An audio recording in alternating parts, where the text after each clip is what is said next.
Breaking news Hyderabad లోని Banjara hills integrated command control centre వేదికగా రాష్ట్ర చరిత్రలో భారీ లొంగుబాటు జరగబోతోంది.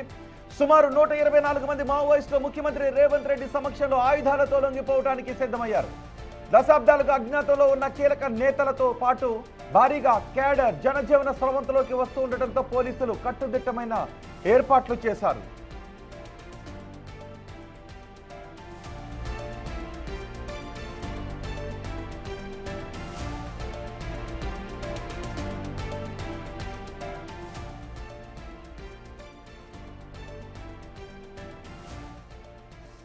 హైదరాబాద్ లో Banjara hills integrated command control centre వేదికగా రాష్ట్ర చరిత్రలోని భారీ మావోయిస్టుల లొంగుబాటు జరగబోతోంది. మార్చి 31 తర్వాత మావోయిస్టులు లేని భారతాన్ని నిర్మించాలని కేంద్రం కంకణం కట్టుకుంది. అందులో భాగంగా ఆపరేషన్ కగార్ జరుగుతుంది.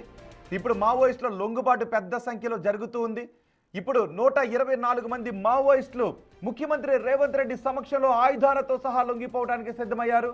దశాబ్దాలుగా అజ్ఞాతంలో ఉన్న కీలక నేతలతో పాటు భారీగా కేడర్ జనజీవన స్రవంతిలోకి వస్తూ ఉండటంతో పోలీసులు కట్టుదిట్టమైన భద్రత ఏర్పాట్లు కూడా చేశారు. మా ప్రతినిధి వేణు ఉన్నారు పూర్తి సమాచారం, మా ప్రతినిధి వాసు ఉన్నారు పూర్తి సమాచారం అందించడానికి. వాసు, లొంగిపోతున్న 124 మంది మావోయిస్టులలో కీలక మావోయిస్టులు ఎవరైనా ఉన్నారా? ఈ 24 మంది లొంగుబాటు గురించి మీ దగ్గర ఉన్న సమాచారం ఏంటి? మరి కాసేపట్లో తెలంగాణ ముఖ్యమంత్రి రేవంత్ రెడ్డి సమక్షంలో కూడా భారీ మావోయిస్టుల లొంగుబాటు జరగబోతా ఉంది. మొత్తం 124 మంది మావోయిస్టులు ప్రస్తుతం ముఖ్యమంత్రి ముందు లొంగిపోతున్నారు. ఇప్పటికే పోలీసు శాఖ ముందు కూడా 124 మంది మావోయిస్టులు లొంగిపోయారు, సరెండర్ అయ్యారు.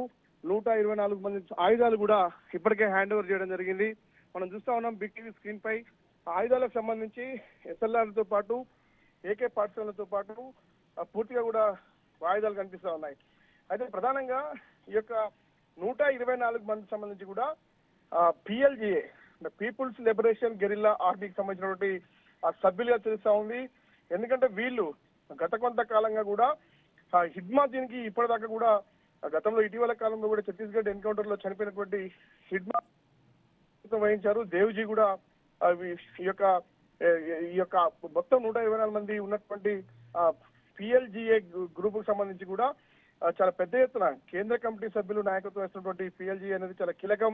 కాబట్టి ఈ రోజు ముఖ్యమంత్రి రేవంత్ రెడ్డి ముందు, అంటే ఒక ముఖ్యమంత్రి ముందు ఇంత పెద్ద మొత్తంలో కూడా రాష్ట్ర చరిత్రలోనే మొదటిసారని చెప్పాలి. అండ్ ఇటీవల కాలంలో కూడా 6 మావోయిస్టులు దేవ్జీతో పాటు ఇతర కీలక మావోయిస్టులు లొంగిపోయిన నేపథ్యానికి సంబంధించి ఆ తర్వాత చేసినటువంటి రకరకాల చర్చలు, రకరకాల ఒక పూర్తిగా కూడా మావోయిస్టు పార్టీని ఆకర్షించి వాళ్లకు అంటే ఏదైతే ఆయుధాలు పట్టుకొని ఏదైతే ప్రజల కోసం పోరాటం కంటే ప్రజా జీవితంలోకి వచ్చి మీరు పోరాటాలు అంటూ కూడా పిలిపించిన నేపథ్యంలో కూడా ఇటు తెలంగాణ పోలీస్ డిపార్ట్మెంట్ తో పాటు తెలంగాణ ప్రభుత్వం కూడా వాళ్ళకి రావాల్సినటువంటి బెనిఫిట్స్ తో పాటు వాళ్ళపైన కేసులతో పాటు వాళ్ళ భవిష్యత్తు జీవితం ఎలా ఉండబోతుందో వాళ్ళ ప్రాణరక్షణ అన్ని కల్పిస్తామని హామీ ఇచ్చిన నేపథ్యంలో ఈ రోజు తెలంగాణలో అతిపెద్ద భారీ మావోయిస్ట్ లొంగుబాటు అయితే జరగబోతా ఉంది. మరికొద్ది సేపట్లోనే ICCC command control centre Banjara hills లో కూడా సీఎం రేవంత్ రెడ్డి కూడా ఈ మావోయిస్టుల లొంగుబాటుకు సంబంధించి కీలక అంశాలు లేవనెత్తబోతా ఉన్నారు, కీలక అంశాలు మాట్లాడబోతా ఉన్నారు. ఇక పూర్తిగా కూడా ఈ మావోయిస్టులకు సంబంధించి దేవ్జీకి సంబంధించినటువంటి ఈ గ్యాంగ్ కు సంబంధించి కూడా పూర్తిగా 124 మందిని లొంగుబాటుకు సంబంధించి దేవ్జీ ప్రధానంగా మధ్యవర్తిత్వం వహించినట్టుగా తెలుస్తుంది. ఇటీవల కాలంలో ఆయన మావోయిస్టులు పార్టీ నుంచి కూడా కేంద్ర కమిటీ నుంచి ఉన్నటువంటి వ్యక్తి లొంగిపోవడం జరిగింది. ఇటీవల ప్రస్తుతం తెలంగాణ సచివాలయంలో కూడా ముఖ్యమంత్రి రేవంత్ రెడ్డితో కూడా 6 మావోయిస్టులు రాజకీయ పరమైన అంశాలపైన కూడా చర్చించారు. ఆ తర్వాత రీసెంట్ గా ఢిల్లీకి వెళ్ళినటువంటి ముఖ్యమంత్రి రేవంత్ రెడ్డి కూడా కేంద్ర హోంమంత్రి అమిత్ షాతో కూడా భేటీ అయ్యారు. కాబట్టి పూర్తిగా అంటే మావోయిస్టు పార్టీ అనేది దేశంలో లేకుండా ఉండేందుకు ఇప్పటికే కేంద్రం విధించినటువంటి గడువు ఈ నెల 31గా ముగుస్తున్న నేపథ్యంలో కూడా తెలంగాణలో దాదాపు ఉన్నటువంటి కేంద్ర కమిటీ, రాష్ట్ర కమిటీ సభ్యులంతా కూడా తెలంగాణ ప్రభుత్వం ముందు లొంగిపోయేందుకు వాళ్ళు సిద్ధమయ్యారు. దాదాపు మరికొద్ది మంది మాత్రమే కేంద్ర కమిటీలో ఉన్నటువంటి పరిస్థితి. వాళ్ళు కూడా అంటే ఎవరైతే గణపతితో పాటు మరికొంతమంది ఉన్నటువంటి కేంద్ర కమిటీ మావోయిస్ట్ సంబంధించినటువంటి వ్యక్తులు కూడా తెలంగాణ ప్రభుత్వంతో చర్చిస్తున్నట్టుగా మనకు సమాచారం అందుతుంది. తెలంగాణ పోలీస్ డిపార్ట్మెంట్ కూడా వాళ్ళు దాదాపుగా 124 మంది మావోయిస్టులో ఏ రాష్ట్రాలకు చెందిన వారు ఉన్నారు?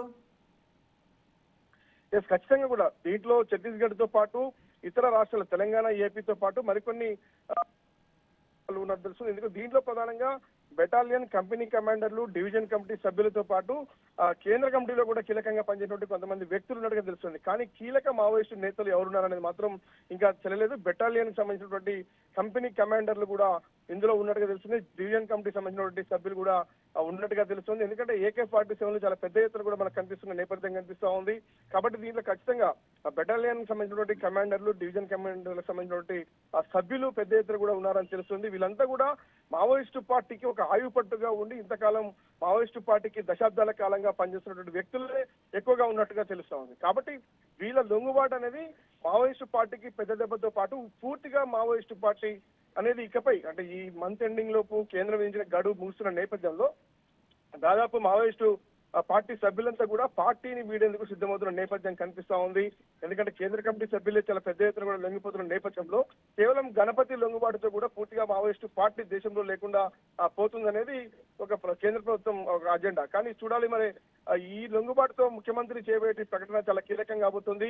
అంటే ఇప్పటికే గణపతికి సంబంధించి రీసెంట్ గా అమిత్ షాను కలిసిన నేపథ్యంలో సీఎం సంబంధించి కూడా గణపతి అంశం కూడా ప్రస్తావనకు వచ్చినట్టుగా చాలా పెద్ద ఎత్తున కూడా వార్తా కథనాలు వ్యక్తమవుతున్న నేపథ్యం. కాబట్టి ఇది తెలంగాణ ప్రభుత్వం తీసుకున్నటువంటి ఇనిషియేటివ్ చూస్తూ ఉంటే పూర్తిగా మావోయిస్టు పార్టీ తెలంగాణలో ఇక లేదని ప్రకటించే ఆలోచన కూడా ప్రభుత్వానికి ఉన్నట్టుగా సమాచారం అవుతుంది. కాబట్టి ఈ రోజు ముఖ్యమంత్రి రేవంత్ రెడ్డి ముందు దాదాపుగా అంటే ఏదైతే PLGA అనేది పీపుల్స్ లిబరేషన్ గెరిల్లా ఆర్మీ అనేది ఇకపై మావోయిస్టు పార్టీలో లేదు అని మాత్రం ఈ రోజు ప్రకటించే అవకాశాలు కూడా కనిపిస్తా ఉన్నాయి. ముఖ్యమంత్రి రేవంత్ రెడ్డి ఇదే అంశాన్ని ప్రస్తావించారు. కాబట్టి ఈ రోజు అంటే కేంద్ర కమిటీ, రాష్ట్ర కమిటీ సభ్యులు, కీలక సభ్యులు లొంగిపోయినప్పుడు కూడా కేవలం DGP శివధర్ రెడ్డి ముందు మాత్రమే లొంగిపోయారు. కానీ ఈ రోజు ముఖ్యమంత్రి ఏకంగా మీడియా సమావేశాన్ని ఏర్పాటు చేస్తున్నారు. ముఖ్యమంత్రి సమక్షంలో లొంగిపోతున్న నేపథ్యం చూస్తా ఉంటే ఒక చేసే అవకాశం అయితే చాలా స్పష్టంగా వాసు ముఖ్యమంత్రి అక్కడికి ఎంతసేపట్లో వచ్చే అవకాశం ఉంటుంది? వీళ్ళందరూ జనజీవన స్రవంతిలోకి వచ్చిన తర్వాత మళ్ళీ వీళ్ళ ఉపాధి కోసం ఎటువంటి హామీ ముఖ్యమంత్రి దగ్గర నుంచి వచ్చే అవకాశం ఉంది?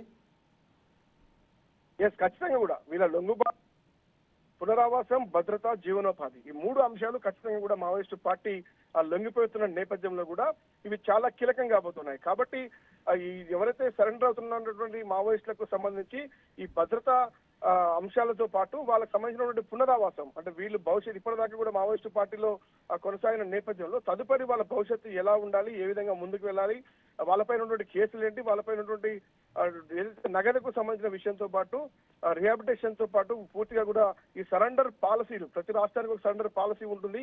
ఆ పాలసీని ఏ విధంగా ఇంప్లిమెంట్ చేయాలి అంటే మొన్న రీసెంట్ గా కూడా కేంద్ర కమిటీ సభ్యులు లొంగిపోయిన నేపథ్యంలో కూడా వాళ్ళు భూమికి సంబంధించి కొంత భూమిని ప్రభుత్వం నుంచి కోరారు. కానీ ఆ పాలసీ అనేది ప్రస్తుతం అమల్లో లేదని చెప్పారు. కానీ వాళ్ళపైన ఉన్నటువంటి ఏదైతే రెమ్యునరేషన్ తో పాటు ఇతర రిహాబిటేషన్ తో పాటు వాళ్ళకి కావాల్సినటువంటి కనీస వస్తువులు సమర్పించేందుకు ప్రస్తుతం తెలంగాణ ప్రభుత్వం సిద్ధంగా ఉందన్న విషయాన్ని స్పష్టం చేశారు. ఇక వాళ్ళ ప్రాణహానికి సంబంధించి ఎందుకంటే అనేక గెరిల్లా ఆపరేషన్ లో పాల్గొన్న మావోయిస్టు కీలక నేతలు కాబట్టి వాసు ఇప్పుడు చూస్తున్న వాళ్ళు చిన్న చిన్న ఏజ్ లో ఉన్న వాళ్ళు కూడా ఉన్నారు. సో వీళ్ళందరూ ఇప్పుడు ఈ PLGAలోకే రిక్రూట్ అయ్యారు. దేనికి ఆకర్షితులై వీళ్ళందరూ రిక్రూట్ అయ్యారు? ఏ దాడుల్లో పాల్గొన్నారు? ఇప్పుడు జనజీవన స్రవంతిలోకి కలిసిపోతున్న సందర్భంలో వాళ్ళు ఏం మాట్లాడుతూ ఉన్నారు? ఇప్పుడు ఎవరైతే PLGA బెటాలియన్ 1 ఉన్న పనిచేస్తున్న నేపథ్యానికి సంబంధించి కూడా ఛత్తీస్గఢ్ లోని సుక్మా, బీజాపూర్ అడుగు ప్రాంతాల్లో కూడా ఎక్కువగా కార్యకలాపాలు సాగించినట్టుగా మనకు సమాచారం ఉంటుంది. అంటే తెలంగాణ బార్డర్ ఏదైతే సుక్మా షెల్టర్ జోన్ గా పెట్టుకొని అక్కడి నుంచి కూడా బీజాపూర్ తో పాటు ఛత్తీస్గఢ్ లో చాలా పెద్ద ఎత్తున తెలంగాణతో పాటు ఏపీలో కూడా అనేక కార్యకలాపాలు సాగించిన నేపథ్యం. కాబట్టి హిడ్మాతో కలిసి పనిచేసిన నేపథ్యం కావచ్చు, దేవ్జీతో కలిసి పనిచేసిన నేపథ్యం కావచ్చు, వీళ్ళందరికీ ఉంది. కానీ ఇటీవల కాలంలో హిడ్మా ఎన్కౌంటర్, దేవ్జీ లొంగుబాటు ఈ నేపథ్యంలోనే వీళ్ళు కూడా సరెండర్ అయ్యేందుకు ముందుకొచ్చారు. అంటే లొంగుబాటు కార్యకలాపాలు సాగుతున్న నేపథ్యంలో భారీ ఎన్కౌంటర్లు చోటు చేసుకున్నాయి. చాలా మంది కీలక నేతలు ప్రాణాలు కోల్పోతున్న నేపథ్యం. ఇక మావోయిస్టు పార్టీ మన్నగడ కష్టమే అని భావించినటువంటి అది ఏదైతే మావోయిస్టు కేంద్ర కమిటీ సభ్యులతో పాటు ఈ కింది స్థాయిలో పనిచేస్తున్నటువంటి PLGA కమాండెంట్లంతా కూడా లొంగుబాటుకు సిద్ధమయ్యారు. కానీ తెలంగాణ ప్రభుత్వం ఈ లొంగుబాటులో చాలా కీలక పాత్ర పోషిందని చెప్పక తప్పని పరిస్థితి. ఒక DGP ఎవరైతే ఉన్నటువంటి శివధర్ రెడ్డితో పాటు పోలీస్ శాఖలో మరికొంతమంది ఉన్నటువంటి కీలక సుమతి ఎవరైతే అడిషనల్ DG ఉన్నటువంటి వ్యక్తితో పాటు చాలా మంది చాలా కీలకంగా వ్యవహరించారు. ఈ అంశానికి సంబంధించి తెలంగాణ ప్రభుత్వం చెప్తున్నటువంటి అనేక ఆకర్షితమైనటువంటి అంశాలతో పాటు పోలీస్ వాసు అదే సమయంలో ఇప్పటి వరకు భారీ స్థాయిలో లొంగిపోయిన కీలక నేతలు లొంగిపోయిన పోలీసుల ముందు మాత్రమే లొంగిపోయారు. కానీ ఆమ్, ఈ స్థాయిలో లొంగిపోవడం నిజాన్ని 124 మంది లొంగిపోవడం అంటే మామూలు విషయం కాదు. చాలా ఎక్కువ మంది భారీ ఆయుధాలతోనే లొంగిపోయారు. కానీ ముఖ్యమంత్రి సమక్షంలో లొంగిపోతూ ఉండటంతో ప్రాధాన్యతను సంతరించుకుంది. ముఖ్యమంత్రి సమక్షంలోనే ఎందుకు లొంగిపోవాలనుకున్నారు? ఎస్, ఇటీవల కాలంలో కూడా కేంద్ర కమిటీ సభ్యులు లొంగిపోయిన నేపథ్యంలో కూడా ఇంత పెద్ద లొంగుబాటుకు సంబంధించి దాదాపుగా తెలంగాణలో మావోయిస్టు పార్టీ తుడుచుకు పెట్టకపోతుంది అనేది మాత్రం సంకేతం. కాబట్టి ముఖ్యమంత్రి ఒక కీలక ప్రకటన ఈరోజు చేయబోతా ఉన్నారు. ఎందుకంటే మావోయిస్టు పార్టీకి ఆయుపట్టుగా ఉన్నటువంటి పిఎల్జిఏ మొత్తం బెటాలియన్ ఈ రోజు లొంగిపోతున్న నేపథ్యం కనిపిస్తా ఉంది. ఎందుకంటే వీళ్ళు ఏదైతే ఈ ఆర్మీకి సంబంధించి ఎవరైతే ఉన్నారో ఈ యొక్క లిబరేషన్ గెరిల్లా ఆర్మీకి సంబంధించి కూడా మావోయిస్టు పార్టీ యాక్షన్ ప్లాన్ లో ప్రతి కూడా వీళ్ళు కీలకం కాబట్టి మావోయిస్టు పార్టీ మనుగడ సాగిస్తుందంటే వీళ్ళ పాత్ర చాలా కీలకంగా ఉంది. కానీ ఈ మొత్తం కూడా లొంగిపోతున్న నేపథ్యానికి సంబంధించి ఇది దేశ మావోయిస్టు పార్టీకి చాలా ఎదురు దెబ్బని చెప్పాలి. కాబట్టి తెలంగాణ ప్రభుత్వం ముందు ఈ రోజు లొంగిపోవడానికి సిద్ధమైన నేపథ్యంలో ముఖ్యమంత్రి ఒక కీలక ప్రకటన చేసే అవకాశం ఉంది. అంటే ఏదైతే లొంగుబాటు పాలసీనా లేదంటే మావోయిస్టు పార్టీకి సంబంధించి గణపతి అంశానికి సంబంధించి ఏదైనా ప్రకటన చేస్తారా, ఇంకేదైనా మావోయిస్టు పార్టీకి సంబంధించి కొత్తగా ప్రభుత్వం ఏమైనా ఆలోచిస్తుందా అన్న అంశాలతో పాటు ఇంకా లొంగిపోవాల్సిన మావోయిస్టులకు సంబంధించి ముఖ్యమంత్రి ఏమైనా పిలుపునిస్తారా? ఏదేమైనప్పటికీ కూడా ఒక ముఖ్యమంత్రి సమక్షంలో దాదాపు 124 మంది మావోయిస్టు ఆయుధాలతో సహా లొంగిపోవడం మాత్రం ఖచ్చితంగా ఇది దేశ చరిత్రలతో పాటు రాష్ట్ర చరిత్రలో ఇది ఖచ్చితంగా సంచలనమని మాత్రం చెప్పడం. మరి కాసేపట్లోనే ముఖ్యమంత్రి రేవంత్ రెడ్డి ICCకి చేరుకోబోతున్నారు. చేరుకున్న తర్వాత మావోయిస్టు నేతలతో పాటు మావోయిస్టు ఈ దళ సభ్యులతో కూడా ఆయన ముచ్చటిస్తారు. వాళ్ళకి సంబంధించిన డిమాండ్స్ ఏమున్నాయి, వాళ్ళకి సంబంధించినటువంటి ఏం చెప్తారు అనే అంశానికి సంబంధించి కూడా చాలా ఇంట్రెస్టింగ్ గా మారింది. ముఖ్యమంత్రి ఏం మాట్లాడతారు మావోయిస్టు, ఎందుకంటే తెలంగాణలో మొదటిసారి ముఖ్యమంత్రి ముందు మావోయిస్టు పార్టీ నేతలు లొంగిపోతున్న నేపథ్యంలో ముఖ్యమంత్రి ఏం మాట్లాడతారని మాత్రం కొంత ఆసక్తిగా మారింది. రైట్ వాసు, మావోయిస్టుల లొంగుబాటు ప్రక్రియలో ఈ రోజు చారిత్రాత్మక ఘట్టం హైదరాబాద్ లో ఆవిష్కృతం కాబోతోంది. హైదరాబాద్ బంజారాహిల్స్ లోని ఇంటిగ్రేటెడ్ కమాండ్ కంట్రోల్ సెంటర్ వేదికగా చరిత్రలోని భారీ లొంగుబాటు జరగబోతోంది. సుమారు 124 మంది పీపుల్స్ లిబరేషన్ గెరిల్లా ఆర్మీకి చెందిన మావోయిస్టులు ఇప్పుడు మీరు చూస్తున్నారు. చిన్న వయసులో ఉన్న మావోయిస్టులు వీళ్ళంతా మావోయిస్ట్ ఉద్యమానికి ఆకర్షితులై ఉద్యమంలో చేరారు. హిడ్మా దేవ్జీ ఆధ్వర్యంలో పనిచేశారు. హిడ్మా ఎన్కౌంటర్లో చనిపోవడం, దేవ్జీ లొంగిపోవడం, మరోవైపు మార్చి 31 డెడ్ లైన్ కూడా దగ్గర పడుతూ ఉండటం, వీటన్నిటి నేపథ్యంలో భారీ సంఖ్యలో మావోయిస్టులు లొంగిపోవాలని నిర్ణయించుకున్నారు. ముఖ్యమంత్రి ఆధ్వర్యంలో మావోయిస్టులు అందరూ లొంగిపోతున్నారు. వారి దగ్గర ఉన్న ఆయుధాలను ఇప్పటికే అధికారులకు అప్పగించారు. దీంతో పిఎల్జిఏ పూర్తిగా పరిసమాప్తం అయినట్టుగానే భావించాల్సి వస్తుందని అనుకుంటూ ఉన్నారు. సో మరికొద్ది రోజుల్లో గణపతి కూడా లొంగిపోయే అవకాశాలు కనిపిస్తున్నాయి. మరికొద్ది సేపట్లో ముఖ్యమంత్రి ఇక్కడకు రాబోతూ ఉన్నారు. ముఖ్యమంత్రి సమక్షంలో ఆ లొంగుబాటు ప్రక్రియను ప్రకటించిన తర్వాత ముఖ్యమంత్రి ఏం మాట్లాడతారు అనేది కూడా చాలా ఆసక్తికరంగా మారింది. వాళ్ళు ప్రభుత్వానికి అప్పగించిన ఆయుధాలు మీరు రైట్ సైడ్ బాక్స్లో చూస్తున్నారు. మావోయిస్టులను తీసుకొచ్చిన వాహనంలో వారందరూ దిగుతున్న దృశ్యాలు కూడా మీరు చూస్తున్నారు. చిన్న వయసులో ఉన్న వాళ్ళు కూడా మావోయిస్టు ఉద్యమంలో చేరి ఇప్పుడు జనజీవన స్రవంతిలోకి వస్తున్నారు.